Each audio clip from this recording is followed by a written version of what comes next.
Par un jour de printemps nuageux, en 2012, le travail continuait sans relâche dans la banlieue de Londres.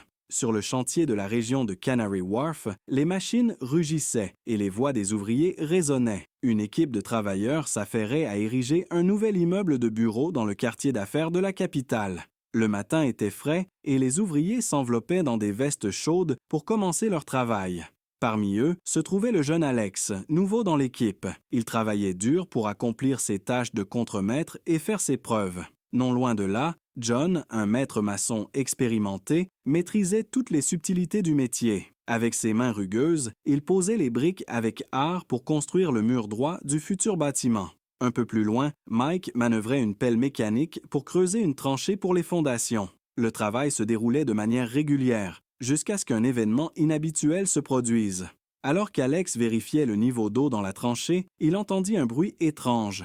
Il pensa d'abord que c'était le fruit de son imagination, mais le bruit se répéta. Le jeune ouvrier s'arrêta et écouta attentivement. Un faible gémissement venait du fond de la tranchée. Alex décida de découvrir la source du bruit et commença à descendre prudemment la pente. Plus il descendait, plus le bruit devenait distinct. Finalement, Alex découvrit un petit trou dans la paroi de la tranchée d'où provenaient les pleurs. Il appela ses collègues et bientôt, plusieurs ouvriers se rassemblèrent autour de la découverte. Le plus expérimenté d'entre eux, John, prit le contrôle de la situation. Il demanda une lampe de poche pour mieux voir ce qui se trouvait dans le trou. Lorsque la lumière atteignit la source du bruit, les ouvriers virent une petite créature, couverte de boue épaisse. Leur première pensée fut qu'il s'agissait d'un chiot, qui s'était retrouvé d'une manière ou d'une autre sur le chantier. L'animal semblait effrayé et épuisé. Son pelage était emmêlé de saleté, et ses yeux étaient pleins de peur. Les ouvriers ne pouvaient y pas laisser cette créature sans défense dans sa détresse. Bien que cela signifie une interruption temporaire du travail, ils décidèrent immédiatement de le sauver. Lorsque le contremaître apprit la situation, il fut surpris mais approuva la décision des ouvriers. Alex se proposa de descendre dans le trou pour récupérer le chiot. Il s'approche prudemment de l'animal tremblant, s'efforçant de ne pas l'effrayer davantage. Lentement, le jeune homme tendit les mains pour apaiser la créature. Le chiot se recula d'abord, puis comprit qu'ils étaient là pour l'aider, et laissa Alex le prendre. Alex souleva soigneusement le petit paquet boueux et commença à remonter la pente vers ses collègues qui l'attendaient. Lorsqu'Alex sortit de la tranchée, tout le monde se rassembla autour du chiot sauvé. Il était si couvert de boue qu'il était impossible de déterminer sa race. Son pelage était emmêlé en touffes dures, et son petit corps tremblait de peur et de froid. John suggéra de l'emmener à la clinique vétérinaire la plus proche, et tous convinrent que c'était la meilleure solution.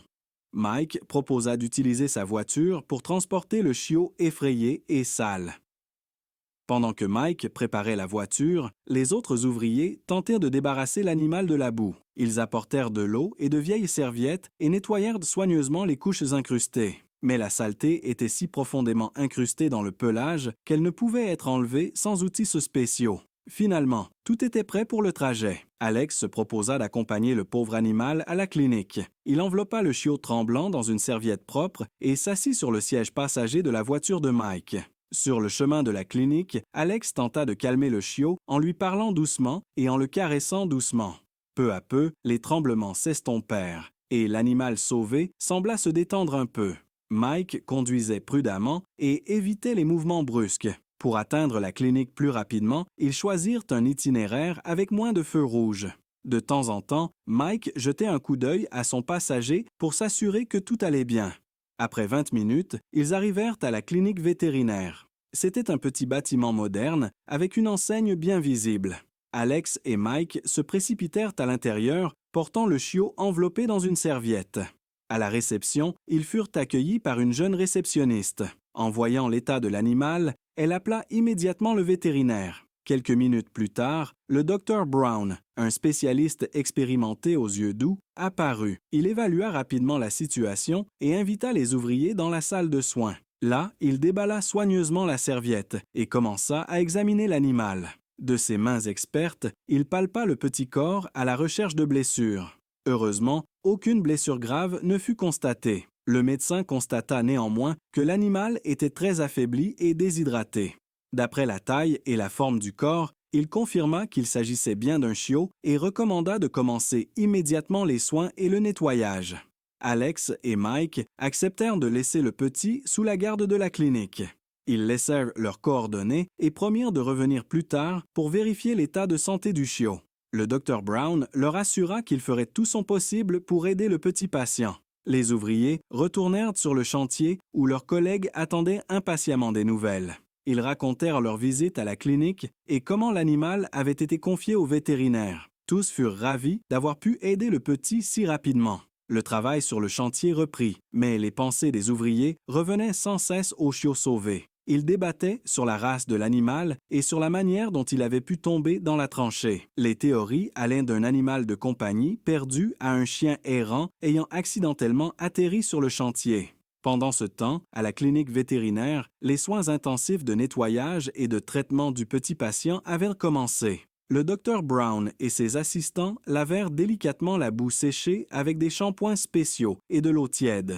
Le processus de nettoyage dura presque 1 heure. Couche après couche, la saleté se détacha, révélant le pelage de l'animal. À la surprise des vétérinaires, sous la croûte de boue ne se cachait pas un chiot, comme ils l'avaient d'abord pensé, mais un véritable renardeau. Le pelage roux devenait de plus en plus visible. Il s'avéra que le renard était très jeune, environ 4 mois. Il était fortement sous-alimenté et effrayé, mais il commença peu à peu à faire confiance aux mains attentionnées des vétérinaires. Après le bain, le petit renard fut soigneusement séché avec des serviettes douces et installé dans un abri chaud. Le Dr Brown procéda à un examen approfondi et fit passer les tests et radiographies nécessaires. Les résultats montrèrent que malgré la sous-alimentation et la déshydratation, le renard n'avait subi aucune blessure grave.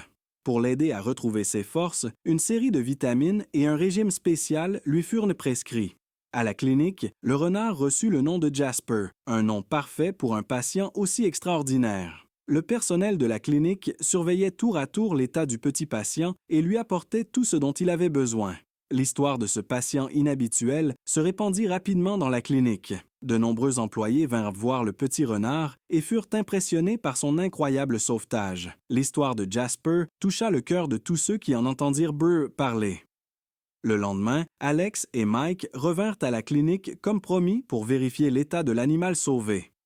Ils furent très surpris d'apprendre qu'ils n'avaient pas sauvé un chiot, mais un renardeau.